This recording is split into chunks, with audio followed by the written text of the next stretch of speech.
until you really want it. Make sure God is anointing you to get fat. And when you get fat, you better claim it in the name of Jesus. It's mine.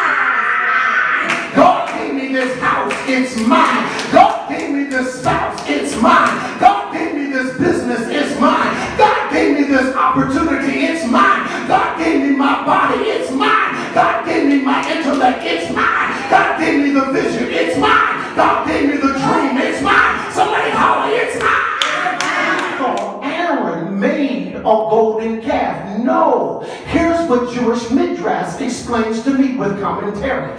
It means that Aaron threw in the jewelry, but there was an Egyptian sculptor that came and made the golden calf. Aaron had too much Jewish sense to know that idolatry caused death.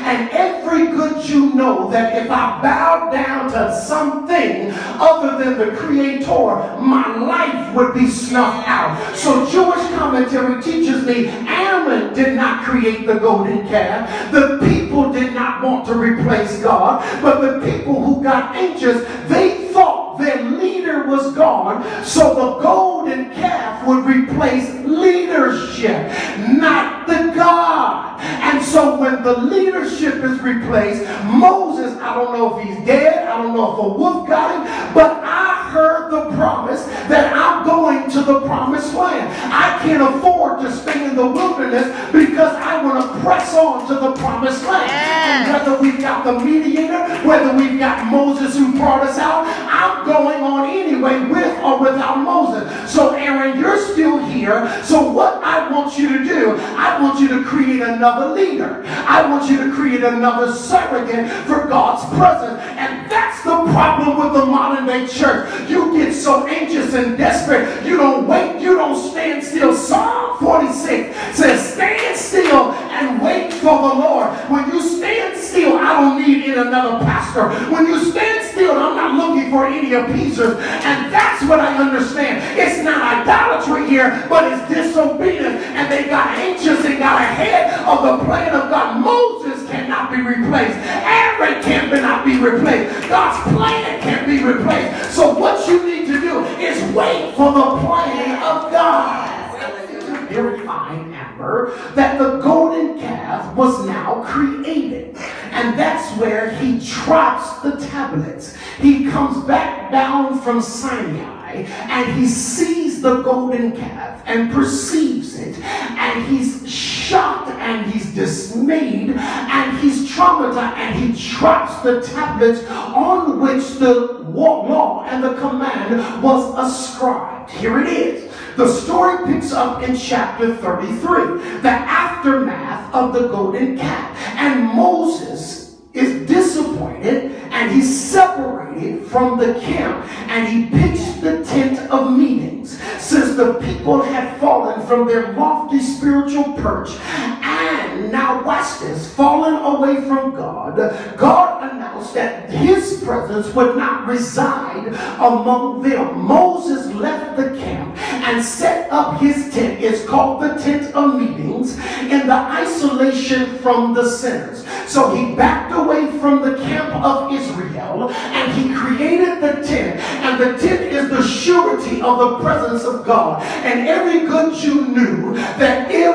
wherever Moses is, there is where the word of God is. So if Moses is in the tent of meeting, there is where the word of God is. Stop right there. When Moses wanted to hear God, he separated from sinful people. When Moses wanted to hear God, he separated from sinful people. Amen.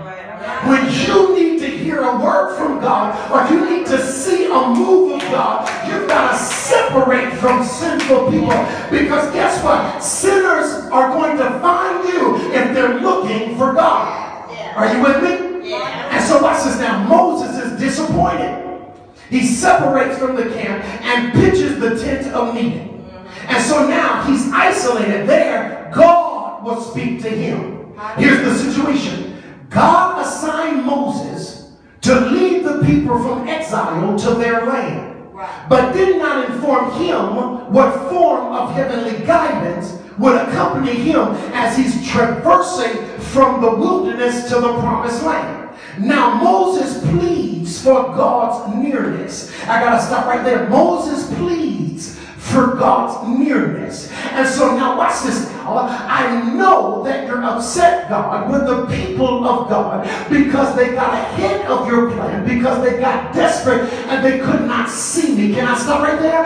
Because you could not see Moses, they thought he was destroyed or he disappeared. Can I illustrate it for you like this? I was a little boy, and growing up while a little boy in my mother's house, my mother was a single parent, and so my mother had two little kids. And so every morning, Mom got up around 5 or 5:30 in the morning during the school year to get herself ready, and then she would prepare her two children for the balance of the day. And so because my mother got up first, I never saw how my mother prepared. And so Mother had some guests over one day, and that rambunctious, mischievous little boy burst into the meeting, and out of the blue, I tell my mother's guests, my mother never takes a bath. And my mother said, what? Harold Eugene, what are you talking about? I said, my mother never takes a bath. And so Mother kind of dealt with her guests, and soon they left. But Mother hurried to me, and she said, son, let me ask Mommy, what do you want to know? She said, why in the world would you say Mommy never takes a bath? And this little boy said, because I never see you taking a bath like Shelly and I. And then Mother explained, son, here it is. I get up earlier than you. I take my bath before you so that Mommy can get you and your sister ready. Oh, I understand, but here's the point. Just because you don't see God, it doesn't mean God is not there. Just because you don't realize God, it doesn't mean God is not there. Just because you don't see God's hand, it doesn't mean God's hand is not there. Just because you don't see the plan, it doesn't mean God doesn't have a plan. Just because you don't see his power, it doesn't mean God is not there with all power. Just because you don't see the blessing, it doesn't mean the blessing is not there. It doesn't mean God is not there. It doesn't mean God has not been there. God told me to tell you, I'm Jehovah Jireh. I've already gone into your next. I set up your blessing in your next. Although you're still in your now, I'm way ahead of you, Harold Eugene. I'm way ahead of you, new name worshipers. And just because you can't see me, I'm out of your range. I'm so far out of your range. I'm the beginning and I'm the ending. I was in the beginning before the beginning began. And in the beginning, I set up the ending. So all the way in the beginning, I traced your footsteps. I demarcated your wheel. And your wheel is the beginning to the ending. And I've got plans for you. I know you're getting anxious. I know you're getting weary. I know you're trying to figure out where is the presence of God. I'm right there, Harold Eugene. When you read the word, I'm right there. When you pray, I'm right there. When you talk to me, I'm right there. When you hear the word, I'm right there. When you hear the sermon, I'm right there. I'm right there, a very present help in the time of trouble.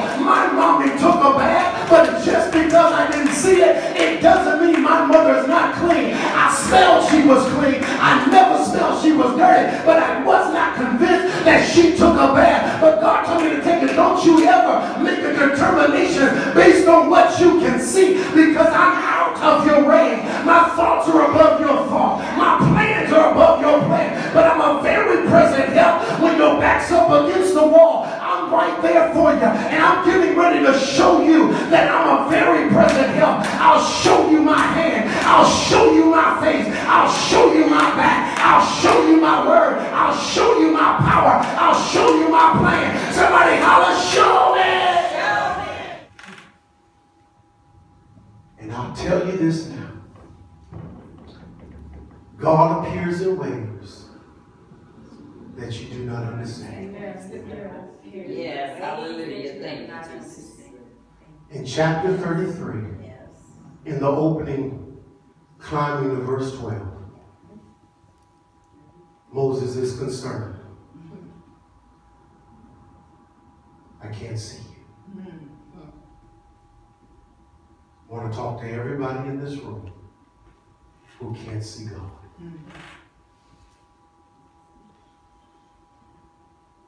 Get ready. Meet me here next week. And we're going to see what Moses saw. Praise God. Praise God. And once you see, Thank you. Well, be convinced. yes. Yes. Yes. Hallelujah. My money never takes it back. All right, son. Because I don't see you doing it. God says, just because you don't see me at work, doesn't mean I'm not. Yes. Amen. Amen. Father God, in the name of Jesus, thank you for your word. Thank you. We want you to know God specializes